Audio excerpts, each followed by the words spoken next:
नमस्ते। आज हम जिस कहानी की गहराई में उतरने वाले हैं वो सच में आपके रोंगटे खड़े कर देगी। अगर आप मेरी तरह हॉरर और सुपरनैचुरल कहानियों के फैन हैं तो द रिफ्लेक्शन कूप का ये विश्लेषण आपको बहुत पसंद आने वाला है। यार, ये एक क्लासिक बॉडी स्नैचिंग या कह लो शरीर पर कब्जा करने वाली थीम पर आधारित है। हम बस इस कहानी में होने वाली अजीब और डरावनी घटनाओं को बारीकी से देखने वाले हैं। एक बहुत ही आम सा दिखने वाला शीशा कैसे खौफनाक दुष्स्वप्न बन जाता है और कैसे इंसान की अपनी ही परछाई उसके खिलाफ हो जाती है, ये सब हम आज डिकोड करेंगे। ये सफर असलियत और शीशे के पीछे की उस खौफनाक दुनिया के बीच की लाइन को पूरी तरह से मिटा देगा। तो चलिए बिना किसी देरी के शुरू करते हैं। इसको रात को मत देखना। बस ये एक लाइन सोचिए, आप एक पुरानी सड़क किनारे की दुकान से एक विंटेज शीशा खरीदते हैं और बेचने वाला आपको बस ये एक अजीब सी चेतावनी देता है। अब हम हॉरर फैंस तो जानते ही है ना कि ऐसी चेतावनियों को कभी इग्नोर नहीं करना चाहिए।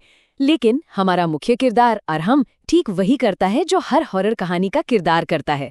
वो इसे अनसुना कर देता है और हंसते हुए शीशे को घर ले आता है। सीरियसली, यहीं से तो सारी गड़बड़ शुरू होती है। ये चेतावनी कोई मजाक नहीं थी, बल्कि ये उस खतरे की साफ दस्तक थी जो अब अरहम की जिंदगी में एंट्री ले चुका था। तो चलिए इस खौफनाक घटनाक्रम की टाइमलाइन को थोड़ा समझते हैं। ये कोई रातों रात अचानक होने वाला हमला नहीं था। ये एक प्रॉपर सोची समझी सुपरनैचुरल प्रोसेस थी। पहली रात ठीक 12 बजे शीशे पर अपने आप धुंध छाने लगती है, मतलब बिना किसी वजह के। फिर अगले दिन अरहम के आसपास के माहौल में बहुत ही छोटे लेकिन अजीब से बदलाव होने लगते हैं। और फिर आती है दूसरी रात, रात के 3 बजे, जो कि हम सब जानते हैं सुपरनैचुरल दुनिया का सबसे डरावना समय माना जाता है। इस वक्त होता है अंतिम रिप्लेसमेंट, या कह लीजिए पूर्ण बदलाव। ये टाइमलाइन हमें दिखाती है कि कैसे ये डर धीरे धीरे बिल्डअप होता है और फिर अपने शिकार को पूरी तरह जकड़ लेता है। अब जरा इस सिचुएशन की कल्पना कीजिए। आप शीशे के सामने खड़े हैं, लेकिन आपकी परछाई वो नहीं कर रही जो आप कर रहे हैं। यहाँ हमें अनकैनी वैली का वो भयानक एहसास होता है। देखिए, असली अरहम खड़ा है, अपना हाथ नॉर्मल तरीके से उठा रहा है और उसके चेहरे पर कोई एक्सप्रेशन नहीं है। लेकिन शीशे के अंदर की परछाई आराम से बैठी हुई है। जब अरहम हाथ उठाता है तो परछाई 1 सेकंड की डिले के साथ बहुत ही खौफनाक तरीके से धीरे धीरे अपना हाथ उठाती है। और सबसे डरावनी बात बताऊं, वो परछाई मुस्कुरा रही है। मतलब फिजिक्स के सारे नियम यहाँ फेल हो जाते हैं। परछाई अब सिर्फ एक रिफ्लेक्शन नहीं रही, वो एक अलग आजाद एंटिटी बन चुकी है। सोचकर ही पसीने छूट जाते हैं ना। अगली सुबह तक आते आते चीजें और भी ज्यादा डरावनी होने लगती हैं। अब वो शीशे के अंदर की डरावनी प्रेजेंस सिर्फ शीशे तक ही सीमित नहीं है, वो हमारी फिजिकल दुनिया में रिसने लगी है, बिल्कुल किसी पोल्टरिस्ट की तरह। अरहम के दिन प्रतिदिन के जीवन में अजीबोगरीब चीजें होने लगती हैं। एक पानी का ग्लास जिसे उसने छुआ तक नहीं, वो आधा खाली मिलता है। जूते जो उसने कहीं और उतारे थे, वो अपने आप दरवाजे के पास रखे मिलते हैं। और सबसे ज्यादा दिमाग खराब करने वाली बात, उसके फोन पर ऐसे मैसेज दिखते हैं जो उसने कभी टाइप ही नहीं किए। ये सब साबित करता है कि वो परछाई अब कोई भ्रम नहीं है, वो अरहम की असली जिंदगी पर अपना कब्जा जमाना शुरू कर चुकी है। इसे कहते हैं साइकोलॉजिकल हॉरर का नेक्स्ट लेवल। और जैसे जैसे रात होती है, कहानी एक बहुत ही डार्क मोड़ ले लेती है। जब अरहम वापस शीशे के पास जाता है तो परछाई सिर्फ अलग बिहेव ही नहीं करती, वो एक्चुअली बोलना शुरू कर देती है। एक बहुत ही धीमी गूंजती हुई डरावनी आवाज में परछाई कहती है, तुम्हारी जिंदगी बहुत आसान है। ये डायलॉग सच में बहुत डीप और डरावना है। ये कोई आम भूतिया हमला नहीं है दोस्तों, ये सीधा अरहम के दिमाग पर वार कर रही है। ऐसा लगता है जैसे वो परछाई अरहम को जज कर रही है। वो जताना चाह रही है कि अरहम इस जिंदगी के लायक नहीं है और वो परछाई उससे कहीं बेहतर तरीके से इसे जी सकती है। ये सुनकर किसी की भी रूह कांप जाए। अब इस पॉइंट पर जो बात वाकई हैरान करने वाली है वो है इस परछाई का असली मकसद।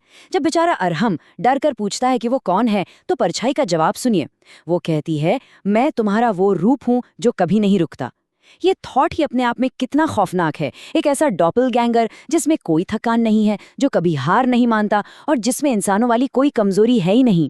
और पता है सोर्स मटेरियल में सबसे डरावनी डिटेल क्या है?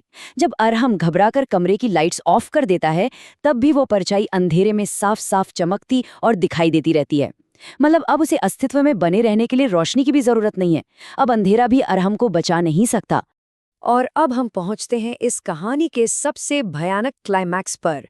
रात के ठीक 3 बजे ये सुपरनैचुरल प्रोसेस अपने फाइनल स्टेज में होती है। स्टेप 1, अरहम बिस्तर पर है लेकिन वो हिल नहीं सकता, बिल्कुल स्लीप पैरालिसिस वाली हालत में। वो सब देख रहा है लेकिन कुछ कर नहीं सकता। स्टेप 2, शीशे के अंदर वाली परछाई उस शीशे को ऐसे खोलती है जैसे वो कोई आम लकड़ी का दरवाजा हो। बस यहीं पर दोनों दुनियाओं के बीच की दीवार हमेशा के लिए टूट जाती है। और स्टेप 3, वो परछाई शीशे से बाहर निकलकर सीधे कमरे में आ जाती है, बिल्कुल शांति से, बिना किसी शोर के। अगर आप हॉरर के सच्चे फैन हैं तो आप इमेजिन कर सकते हैं कि ये मोमेंट कितना खौफनाक होगा। शरीर पर पूरी तरह टेकओवर करने से ठीक पहले वो एंटिटी अरहम के बिल्कुल पास आती है और कानाफूसी करते हुए अपने आखिरी शब्द बोलती है, अब तुम आराम कर सकते हो। ये लाइन सुनने में भले ही आपको शांत लगे, लेकिन इस सिचुएशन में इससे ज्यादा क्रूर और खौफनाक बात कोई हो ही नहीं सकती। ये बेसिकली एक मौत का फरमान है। असली अरहम के वजूद को हमेशा के लिए मिटाया जा रहा है और उसकी जगह लेने वाली वो शक्ति उसे हमेशा के लिए एक भयानक आराम दे रही है। सोर्स के मुताबिक ये हिस्सा उस सुपरनैचुरल एंटिटी की पूरी और फाइनल जीत को दिखाता है। चलिए देखते हैं कि इसके बाद अगली सुबह क्या होता है। अगली सुबह कमरे में बिल्कुल सन्नाटा है, लेकिन शीशे पर एक मशीन या सिस्टम की तरह एक बहुत ही रूखा और डरावना मैसेज लिखा हुआ है। असली को सफलतापूर्वक बदल दिया गया है।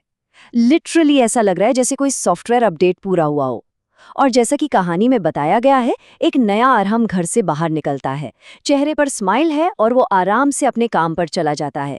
किसी को भी कानों कान खबर नहीं होती कि असली इंसान की जगह एक अलौकिक परछाई ने ले ली है।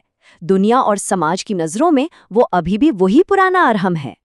इस पूरे विश्लेषण के एंड में ये कहानी हमारे सामने एक बहुत ही भयानक और बेचैन कर देने वाला सवाल छोड़ जाती है। वो नया अरहम जो अब बाहर की दुनिया में घूम रहा है, मुस्कुरा रहा है, वो कभी भी नॉर्मल समय पर अपनी पलकें नहीं झपकाता। उसमें अभी भी वो अजीबोगरीब लैग या डिले मौजूद है। तो अगर वो नकली वर्जन अब आज़ाद होकर असली दुनिया में जी रहा है, तो ज़रा सोचिए शीशे के पीछे उस ठंडी घुटन भरी अंधेरी दुनिया में असल में कौन हमेशा के लिए फंसा रह गया है। क्या वो असली अरहम है जो अब जिंदगी भर के लिए एक परछाई बनकर रह गया है? इस डरावने थॉट को दिमाग में रखकर आज का ये विश्लेषण हम यहीं खत्म करते हैं। बस एक छोटी सी सलाह है, अगली बार जब रात के वक्त आप शीशे में देखें तो जरा ध्यान दीजिएगा कि क्या सामने वाली परछाई भी ठीक उसी समय पलके झपका रही है या नहीं।